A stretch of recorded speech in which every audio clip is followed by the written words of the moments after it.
you're going to have a Somalia Black Hawk Down scenario. That won't decrease fentanyl amounts. All it will do is give power to the hands of other cartels. As soon as you get involved in the war on drugs, corruption starts rotting your institution. There is a structural need for the military to generate conflict in order to keep money flowing in. This is a conversation with Benjamin Smith. He is the author of the book Dope, The Real History of the Mexican Drug Trade, professor of Latin American history at the University of Warwick. Right now, the U.S. government is making a lot of moves vis-a-vis Mexico. You guys have probably seen some of the news. Trump is now designating Mexican cartels as terrorist organizations. Just recently instructed the Pentagon to start looking at the possibility of strikes in Mexico. I wanted to speak with somebody who has studied this for a long time, who has spoken with people on the ground, spoken with DEA agents, Border Patrol. This is somebody that is extremely well informed on this subject, who has written books, has written articles on this, and I figured would be able to give us some good insight to understanding what is the real purpose of these policies, these stances, these postures moving forward, and what is that going to mean for the future. So we get into all of this over the course of this discussion. I hope you enjoy. Let me know what you guys think about all this in the comments. And without further ado, here is Benjamin Smith. Well, I think you've got to take anything in the kind of war on drugs with a grain of, a mountain of salt, basically. I mean, it is primarily a kind of PR game in many ways. I mean, we create these kingpins. They're not really in charge of vast amounts of drugs. That's done by these kind of tiny little networks. They probably charge these networks a certain amount of money, but they're not, taking down Chapo. In actual fact, the price of drugs went down on the US streets. It was easier to get high and to die. So, I mean, basically, a lot of this is kind of a PR maneuver. And in some ways, I see kind of the classification of drug cartels as terrorists as somewhat similar on the US side. I mean, what does it really do? It probably slightly quickens the process of getting things like phone taps involved. So you might make it slightly more rapid, but basically the DEA, the FBI, the Department of Homeland Security had loads of ability to go after drug cartels before they were designated as terrorists, particularly, which is what everyone kind of makes a lot of, which is to chase the money. They had the ability to do that. They just don't do it because it would be humiliating and would go back to loads of US, and my suspicion is also things like London banks. So in terms of the Pentagon getting the green light to potentially operate in Mexico, two things. One, US forces, not military, but quasi-military. So FBI, heavily armed DEA, they've already operated down there for some time, probably about 50 years. I mean, so for example, Ovidio Guzman, the son of Chapo Guzman, was arrested by the Mexican military. However, a lot of the intel came from the CIA. Allegedly, even some of the kind of tactics came from the CIA. We've got to remember also it killed somewhere around 50 people, not all of whom were Ovidio Guzman's bodyguards. Many of them were innocents. So to me, this seems like hot air that is potentially designed to keep America's foot on the neck of Mexico, doing two things that they want. One is maintaining the division between the Sinaloa cartel open. That is getting Mayo's men, the Mayitos, to kill Chapo's men, the Chapitos. The Americans want that to keep going on. They do not want some kind of eventual collusion which brings down violence. The second thing they want is they want fentanyl to continue being taken or fentanyl labs to continue being raided. Now, in my personal opinion, this does actually very little to the drug trade up north. I mean, you're getting small amounts of fentanyl. Also, often the amounts that they claim in the press releases, the fentanyl has been cut with loads of other things to make it look like a larger amount. I mean, famously, the DEA used to cut it with milk powder to make cocaine with milk powder to show that they had found tons of it. As I say, a lot of this is quite illusory. It's an attempt to basically keep Mexico under pressure, But the idea that you're going to have a kind of you're going to have a Somalia Black Hawk Down scenario with the Marines flying over Culiacan, descending on some house where some member of the Chapitos lives and extracting him, I'll be possibly be proved wrong, but that seems very, very unlikely to me. Yeah, that's the scary image, you know. It's like it speaks like a sort of unprecedented move or maneuver, but then the way you put it, it just sounds like, well, maybe this is just another way of framing the kind of stuff we've already been doing. Um, Well, so I mean, I suppose the question is, what do they intend to do? So, okay, they take out, I don't know, Mayo's son or Chapo's remaining son, and they arrest him. That won't decline, that won't decrease fentanyl amounts. Or what? They take down, all it will do is give power to the hands of other cartels, right? Who will then just step into the breach and produce more fentanyl for that gap in the market.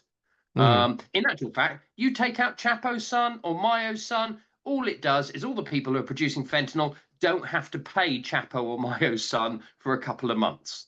In all mhm. honesty, they get a free Yeah. pass for a bit. I mean, as I say, the whole thing is kind of ludicrous. So I'm not sure what the expectations are. I mean, one thing that really does strike me is if Trump, as he seems to be, is pulling the military away from engagement in the Middle East and also obviously in Europe with the decreasing or the decrease in involvement in NATO, then the military needs something to do. And this is exactly what happened in the 1990s. In the 1990s, post Cold War, the military realized that it was next for its budget to be cut. And what did it do? It claimed, having been very reluctant to get involved in the war on drugs, it claimed in actual fact it was an incredibly effective force for the world, the war on drugs. So during the 1990s, it got involved in Peru until they started blowing planes out the sky. It got involved in Colombia, and but these things were fleeting. So my guess is the military, afraid of cuts, has agreed. Some of the military have agreed to get involved, Yeah. but And so that I also suspect a lot of the military is really unhappy about this because the one thing they know is as soon as you get involved in the war on drugs, corruption starts rotting your institution, and the military should be. I don't know if any of your listeners have come across this, but there is a book about to come out called The Fort Bragg Cartel, written by a Rolling Stone journalist, which seems to indicate that special forces was heavily involved in the drug trade. that was the fought rag. What was it? Fort Bragg Cartel.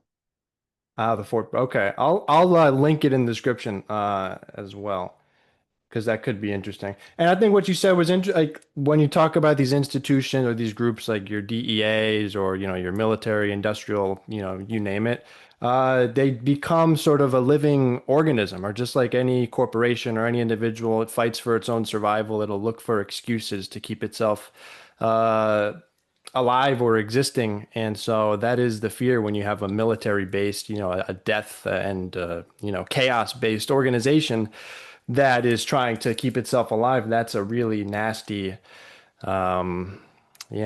loop that it can get Well, itself into. I mean, one of the things I'm supposed to bear in mind is it's not necessarily that there aren't people in the military who think, in actual fact, will probably be better at this than the DEA or the FBI or the Department of Homeland Security. I mean, I'm not saying that every one of them is some Machiavellian person trying to drum up money for the military, but there is a structural need for the military to generate conflict in order to keep money flowing in. Hmm. And it perhaps takes advantage of these well-meaning people who think that they can do a job. Uh-huh. It's just astonishing to me how much of a failure and this is all wrapped up in the war on drugs. That's just been a failure for so many decades, and we've known it's been a failure, and yet this seems just like a continuation of really like base, like simple, sort of the simple failures that have just gotten us to where we're at and gotten however many, I think you quoted as something like 200,000 people killed in the course of these conflicts. And that's And it just, Mexico in the last 20, that's Mexico just in the last 20 years. That's not the What? rest of Latin America, and that's not the 100,000 that are dying in America every year. I mean, Right. it's extraordinary. The way I think of the war on drugs is much closer now to the kind of witch craze of the early modern period, something that the vast majority of humanity knows is utterly illogical, that does not work, that is utterly stupid, and it is a way, frankly, for the state to eliminate people that are on the margins of the state and the margins of society. Uh-huh. And I think in some ways it has kind of parallels there to the witch craze. I mean, the only people by 1600 who believed that there really were witches were a handful of absolute um, maniacs, frankly. Mm-hmm. Mm-hmm. And just to touch on, you mentioned the Kingpin strategy. That is sort of going after, like you said, your Chapos, your Escobars, whoever is at the top, and the thought being, oh, if we cut off the head of the snake, then the whole organization collapses. Job well done. We've solved the problem. But that has never worked, as far as we know.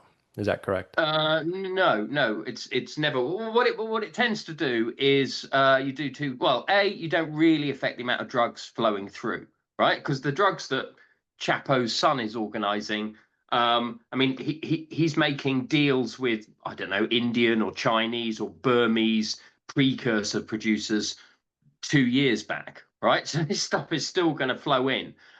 So what do you actually do? Well, you tend to um, split cartels against one another, because who has given you the info to get Chapo's son? Well, probably somebody within his organization, right? So you normally get this complete breakdown of trust within organizations following the taking out of a kingpin, and then those different factions fight amongst one another to get the kind of top place, to be the person who's actually charging all the little networks of fentanyl and meth producers to take drugs through the areas that they control.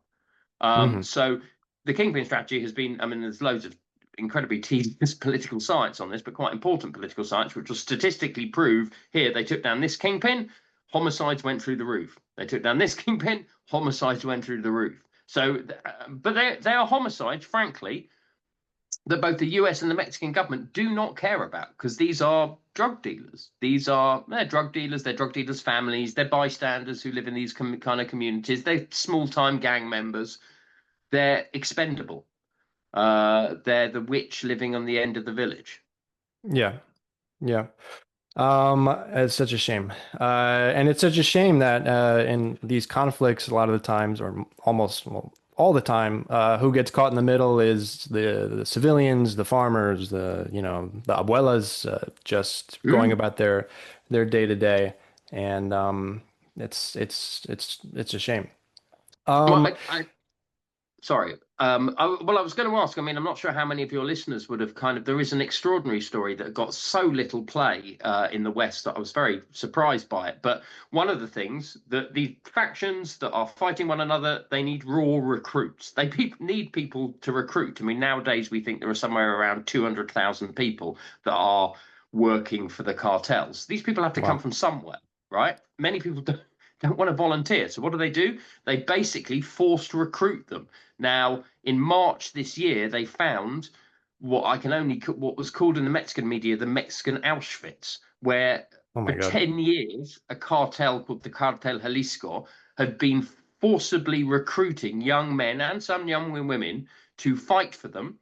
And they basically forced them to go to this camp where they were trained in various kind of military or quasi-military maneuvers, and those that didn't make the grade were killed and burnt in a massive oven. No one knows how many people died there, but this is the reality. Um, and it is, and it's incredibly brutal. It's maniacal. Um, Mm. Okay. So you had just sent me circling back to sort of modern times and this Trumpian policy. Sheinbaum, the president of Mexico, had a response to this already. And in this article, I didn't get a chance to read through it, but I mean, sort of unsurprisingly, Sheinbaum rejects U.S. military intervention in cartel fight. Do we have any other reaction from Sheinbaum? And also, what is the new Mexican president doing? Is she doing anything different with regards to fentanyl and cartel operations? Does she have a different approach with regards to this? Is there anything out in the public about that at this point? Yeah, well, she's doing two, I suppose, things that the Americans appreciate, and one thing that they don't. One, she is heavily supporting the military, which is A, trying to keep the peace in areas like Sinaloa and Sonora, which have become extremely kind of bloody conflict zones because of the split in something called the Sinaloa cartel. And she is getting the military to focus on taking out fentanyl labs, loads of fentanyl precursors. This is appreciated by the United States, and the capture of fentanyl has gone up this year. I mean, she seems to be doing something there. Secondly, she has when she was mayor of Mexico City, she employed a police chief, a guy called Omar Garcia Harfuch, who she has made head of her public security. He is, some people claim that he is a kind of super cop that can perhaps bring peace and take down cartels in northern Mexico to where he's been sent. Other people are extremely dubious about his ability to do this. I mean, I always think it's quite interesting that he is also the son of the head of the Mexican spy service that historically created Mexico's first ever cartel. So make of that what you will. So she is doing two things that the Americans broadly appreciate. I think the Americans kind of like this guy, Garcia Harfuch, or they believe in him, but they believed in a lot of kind of super cops in Mexico. All of them have failed. Most of them are in jail in the US. Um, the thing that they don't like is she is continuing to support politicians who are very, very clearly linked to the cartels, Hmm. um, because they are members of her party. And I wonder if this new leak claiming that Trump might involve the American military is a push to try and get her to give some of these people up. Um, that is the one thing that the Americans are, I think, spectacularly annoyed about still. Uh-huh. And the people that she's supporting cartel adjacent, these are other politicians or governors, or are they cartel chiefs, or what's their like who are they or what They're are mostly governors, the ones that the Americans are particularly annoyed about. There's the head of public security down in a place called Tabasco, who's very clearly, I mean, the Mexicans know it, the Americans know it. He was very clearly involved in the drug trade. In actual fact, a big leak of military emails revealed that he was. The other guy who the Americans really dislike, and who there is a lot of pressure on Sheinbaum to dismiss or do something about, is a guy called Rocha, who is governor of Sinaloa. And in actual fact, when Chapo's son famously kidnapped Mayo, Mayo was allegedly going to meet Rocha to decide who would be head of the local university. That is hmm how ingrained the drug trade is in kind of civil society in Sinaloa. Anyway, the governor has denied all of this. Um, naturally? I think somewhat unbelievably, and Scheinbaum has. There must be pressure within her party to keep her in place because he is. There are multiple accusations, similar accusations against him. Sure. Yeah, and I saw this play out, and I'm a big fan of the Narcos series, both Colombia and Mexico. And I haven't actually finished the Narcos Mexico. I really have to. I think I'm on the third season, but I assume you've watched those as well. I'm curious to know if Yeah, you how much. I think they're pretty historically good. I mean, I know they embellish a lot for TV, but there's not a lot of. You don't need to embellish a lot when the story is as as insane as it is. But what I remember seeing.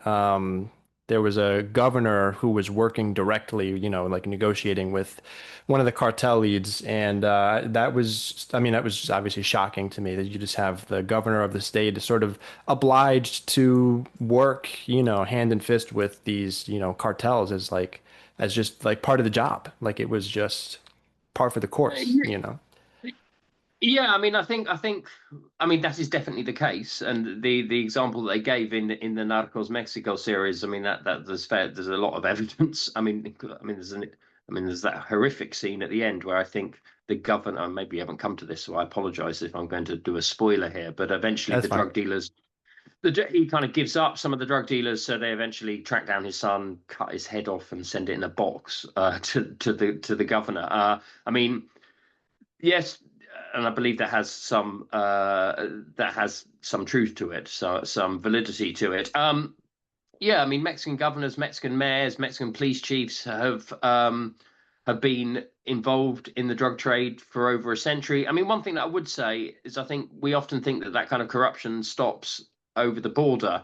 And I'm not saying that any current governor in the United States is in any way involved, but historically, um, certainly mayors, definitely sheriffs, and large swathes of anti-narcotics organizations in America have been involved in covering up the drug trade. I mean, the predecessor of the DEA was something called the Federal Bureau of Narcotics. That was closed down because somewhere between a third and half of the agents were on the take. Hmm. I mean, as I say, you're involving not, I mean, pretty well paid, but not hugely paid street agents, and you're waving vast quantities of money at them, and all they really have to do is look the other way, is to be incompetent. And they can be incompetent once, and it will change their and their kids' life forever.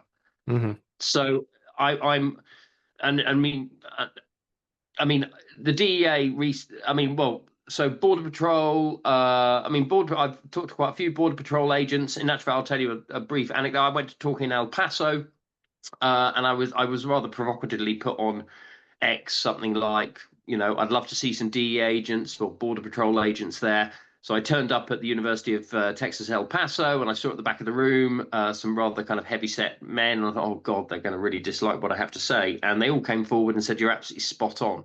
I'm leaving the Border Patrol because the whole thing is corrupt. Wow. Because there are hundreds of Border Patrol agents who are busted for corruption, but it's always bad apples. It's not. It's fairly systemic. Wow. Wow. Um, Holy shit. so I mean, yeah, I mean, yeah, it's quite. I mean, I'm actually currently writing an article about the beginnings of the drug trade in the kind of 70s and 80s. And one thing you can really clearly trace is just as it corrupts Sinaloa and Sonora, where does the drugs go? Up from Sonora, it goes through Arizona. Well, the Arizona political elite are frankly corrupted there. I mean, we have a fair amount of evidence, a lot of which was collected by journalists at the time, which link Arizona political elites not only to the Mexican cartels, but also to the mafia that were then taking the heroin and the marijuana up into the cities of the Midwest and the Northeast. So Wow. this was, I mean, it's an extraordinary story. Yeah. The mafia eventually blow up a journalist who is investigating this. And then lots of newspapers quash further investigation. We've managed to find boxes and boxes of these investigations, but I don't think that's necessarily gone away. I think you'd be naive to think it had, because if you think about it, I mean, all those drugs have to go through America, right? I mean, Right. they're not just going through Mexico. It's not just Mexican politicians being paid to look the other way or policemen being paid to look the other way. It's also American ones. Of course, yeah, it has to be. It's undoubtedly. And you said that's an article you're working on now that's coming out in the near future? Or? Yeah, yeah. Well, as soon as I do, I'll send it to you. But I'm Please working do. with an American historian that shows that as soon as you bring trucks into the equation, the amount of money just corrupts everyone. Yes. Yeah. So that's a quick question sort of along that line, maybe like philosophically, but the perception is that drugs beget violence or that drugs equals violence, but I don't think that's necessarily the case. It's just the fact that it's illegality begets violence, right? Or sort of cornering something into illegality and then concentrating it into the hands of people who would be the ones that are more likely to do violence is sort of what's happening. I mean, it could be anything, right? It doesn't have to just be drugs. Is that true? Does that make sense? Or Oh, is it, you're completely spot on. I mean, it's a commercial object, right? It's just like tomatoes or tomatoes that you make into tomato paste. I mean, all Mhm. you are doing is taking something from a field or from a chemical factory and then transporting it through various kind of commercial wholesalers to another place. What makes it dangerous is uh, is the fact that it's made illegal. So people, and frankly, for about 80 years, the Mexican drug trade was in no way dangerous. Virtually no one died. Partly because if you got caught as the drug dealer in 1962, you got about 2 years in jail. Well, you'll probably do 2 years in jail for the amount of money that you're earning from heroin or marijuana.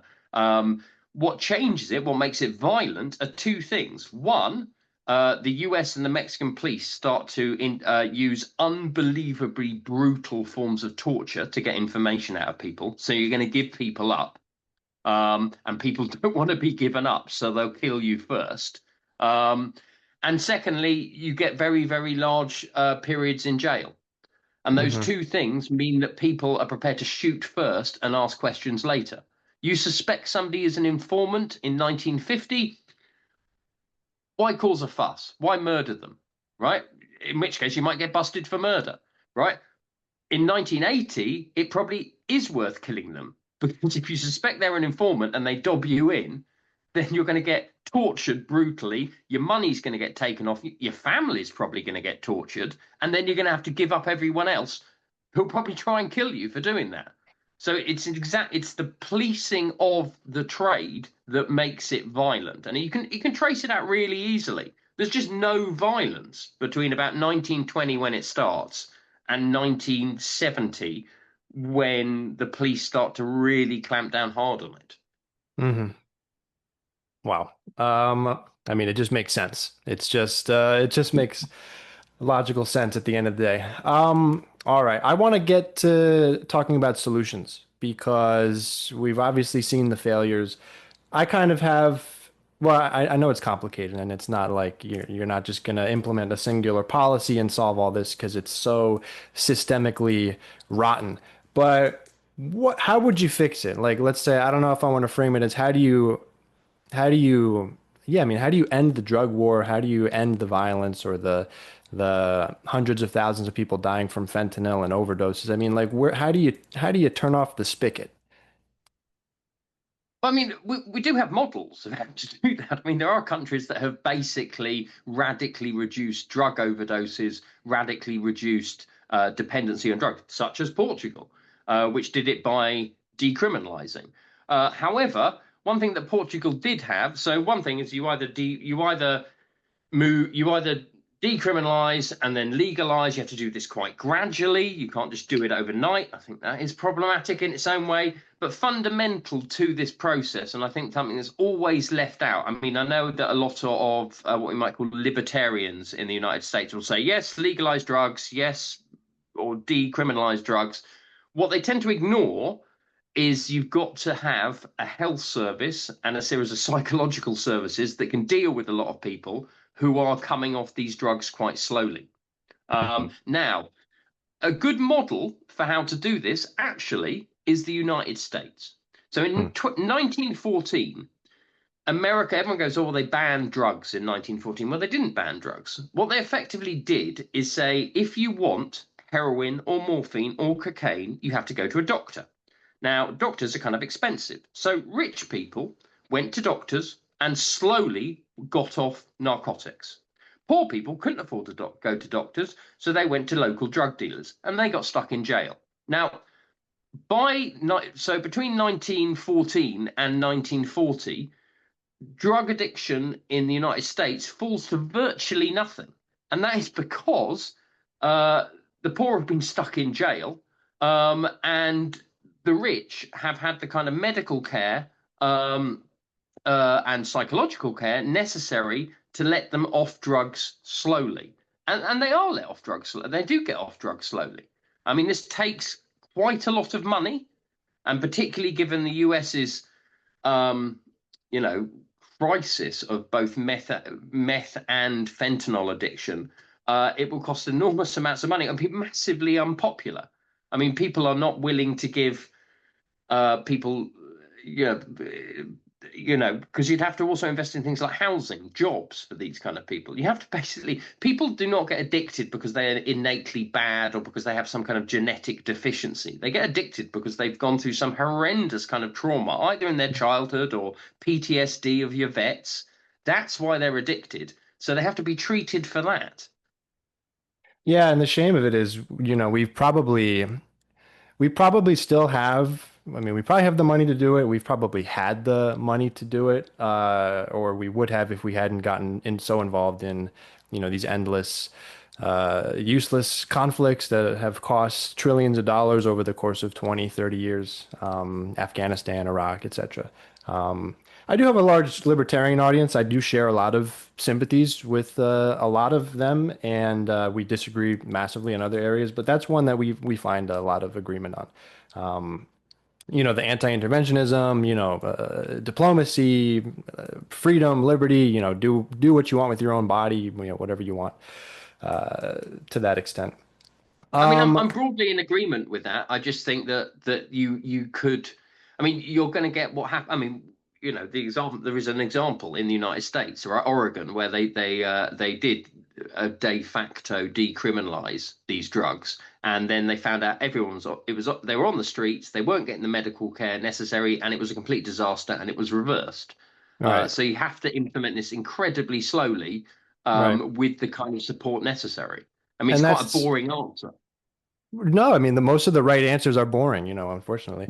That's why, sort of the inflammatory, grifters and liars get a lot of traction online because they're wrong, but at least they're interesting, Yeah, true. So, and yeah, that's the shame of, like an Oregon model type failing is that then you have the opposition say, well, see, they tried legalizing it and it failed. It was a complete disaster and a failure. Well, it's like they were halfway correct. They just didn't do the other necessary half. But Yeah. again, that's the boring answer, and they don't want to go there with you. Um, all right. Um, that's wow. It's all very, very like this is a topic that I find very fascinating. I actually live in Colombia most of the time now, and obviously they have their own great complicated history with that, and it goes on to this day. Um, do you follow Venezuelan politics at all? There was sort of and this is probably the last thing I wanted to touch on with you, but there was a sort of twofold news release with regards to Latin American policy. It was the Mexican policy, which we talked about, and then it was, well, we're raising the bounty on Maduro from 25 million to 50 million. We want to get him out of there, and that is, coming off. I forget when the election was, but Venezuela just had a presidential election, and that led to mass protests and riots in the street because ostensibly, based on internal polling, it looked like the opposition parties had won, and it's complicated because there's a candidate, Maria Corina Machado, who was banned from running, and then they replaced her with this, her pseudo candidate or her replacement, but it was really her running with him on her behalf. It's sort of complicated. But anyway, his name was Edmundo Gonzalez, and he ostensibly, based on internal polling, won. The results that the Maduro government released were obviously that Maduro had won and like, shut up, go away, let's move on. Maduro's president again. So it's complicated. But what are your thoughts on that situation? Should the U.S. be involved in that in any way, shape, or form? And is this, again, this bounty just sort of symbolic bullshit? What do you think? I think it's entirely symbolic. I mean, given that there have been a couple of cases, I believe. Well, I mean, there have been repeated attempted coups, both from foreign mercenaries and from within the military in Venezuela. So offers of large amounts of money are not to be laughed at. I mean, that is a vast quantity of money. I mean, I wouldn't be surprised if there was another kind of attempted mercenary invasion of Venezuela. Again, I'd look out if you're in on the border with Venezuela in Colombia for that. I I mean, stay away in from the terms of, border, I yeah. mean, the one thing, right? In terms of in terms of, I mean, they've also designated Maduro as an alleged kind of head of a drug cartel. I mean, what they effectively means is money for the protection of drug traffickers is going into institutional coffers. Well, it pretty much goes into institutional coffers in every. It goes into institutional coffers in pretty much every country in Latin America. And as I say, I suspect it goes into them in the United States as well. So Mm, quite why I mean, the reason it's designated Maduro as one is to demonize him even more. In actual, I mean, it's strange, isn't it? So what, you're demonizing Maduro as being anti-democratic, just as the democratic rights of Americans are being stripped from them fairly rapidly. hmm So you have to make him more of a demon. So now he's a drug dealer. hmm I mean, it's not in fact, it's not dissimilar to what happened to Noriega in Panama, where the guy was a frankly pretty awful and violent and vicious president. Then you make him into a drug dealer, and suddenly you can invade the country and thoroughly demonize him and justify your invasion. So potentially I think that is much more likely an invasion than dumping the Marines in Culiacan, frankly, because hmm basically Venezuela gives the United States very little, whereas Mexico trade is so incredibly important to both nations. hmm So I think that potentially could be much more likely. But yeah, I mean, his designation as head of a cartel is just PR. Yeah. Yeah, no, you're absolutely right. I mean, the hypocrisy is astounding to be throwing stones in such a glass house from the Trump Mm, administration. yeah. Yeah, it is just astonishing is the word. Okay, last question I have for you, sort of again, this is all relative, but for people that say like, hey, I want to go to Mexico, but wow, it's too dangerous. I want to go to on vacation to this place, or I want to live in Mexico City or whatever, and someone tells them, hey, don't you go there? Haven't you seen the news? The cartels, the drugs, the killing, which we've obviously spoken about for the last 30 minutes, and we acknowledge it's true. But how dangerous is Mexico for foreigners, for gringos to live in, like in reality? Is it possible, or should we stay away 100%? Oh, it's utterly livable and utterly safe, particularly, and I'm going to be kind of blunt about this. If you're a Mexican, non-Chicano, non-Mexican American, the chances of anything happen to you are way less than anywhere in the United States. Basically, because no cartel is going to do anything to you because they'll actually have the police on them. They'll have the police and they'll have the American embassy on them, forcing the police to actually do something. So, I mean, there's occasional kind of street crime, but it's incredibly rare against, frankly, non-Chicano Americans. So you go to Mexico City, or you go to Cancun, or you go to Oaxaca City, or you go to San Miguel de Allende. It's absolutely chocker with Americans who are utterly safe. As I say, much safer than they would be in pretty much any other American city. Where I think it's not safe, and where I mean, this is again, who do you care about in your society? Lots of Chicanos have been kidnapped, mostly quite briefly, while traveling down, particularly in northeastern Mexico. So from places like Brownsville into the state of Tamaulipas. Um, they are kidnapped, normally released, often kind of brutalized. Does the American embassy do anything about that? No, they're kind of second class citizens despite having US passports. So it is utterly safe unless you're Chicano and going to areas, and particularly going to northeast Mexico. But then again, having been up there, it's not great for a holiday. But yeah, holiday regions are just exceptionally safe. Okay, good. So I can tell my friend he is okay to have his wedding in Cabo. So that is Oh God, yeah, absolutely. Yeah, I mean those kind of places are. I mean, cartels exist in those places. Cartels shake down hotels in those places. We've got some amazing research that was done by an NGO called Mexico Evalúa, with this fantastically brave anthropologist working for them. And he found that the cartels are there, and they are shaking down these hotels, and the hotels are paying virtually the same in shakedown money as they are in tax, right? yeah. What the cartels are not doing is messing with the tourists, because two things. Uh, if the tourists don't come, the hotels can't pay them, and if the tourists don't come, the tourists can't buy drugs off them. So the cartels are not stupid. So they are incredibly careful in those tourist zones not to do anything against tourists. Do not mess with the money. Yes. Yeah, and I've been driving around in Colombia in a taxi and chatting it up, and I'll point to a business or a casino or a mall, and the guy will be like, "Oh yeah, the cartels got that one. Oh yeah, they control that one." And I would have had no idea. Just everything seems fine, everything business as usual. But it's this sort of economy it exists Mm. underneath it all. You know.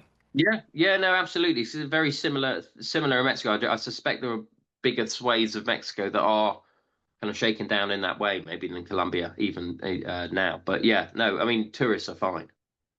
Yeah, I've never had a problem.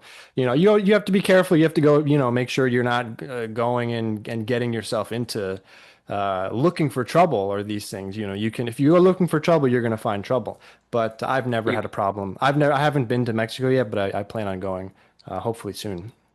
yeah. I mean, But I mean, in the tourist zones, frankly, you can go and get absolutely wasted at 4 a.m. in the morning, and I would not do that in, I don't know, really rough slum zones of certain cities. That seems pretty stupid. But mhm, if that's your holiday, I suppose you're a bit odd anyway.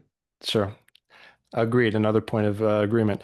Well, Benjamin Smith, professor of Latin American history, University of Warwick, and author of the book The Dope. You can find it on Amazon, The Real History of the Mexican Drug Trade. Any last thoughts on the way out here, or is there anything else coming up in your life that you wanted to let us know about? No, that's fine. Thank you so much for the interview. And when the helicopters do appear over Culiacan, then please get me back to eat my hat, swallow my words. That I would love to reconnect on that. If hope God forbid something terrible happens, but I would love to reconnect. So I appreciate you connecting with me. I really do. No problem at So, all. Thank you very much. all right, thank you. Have a good one.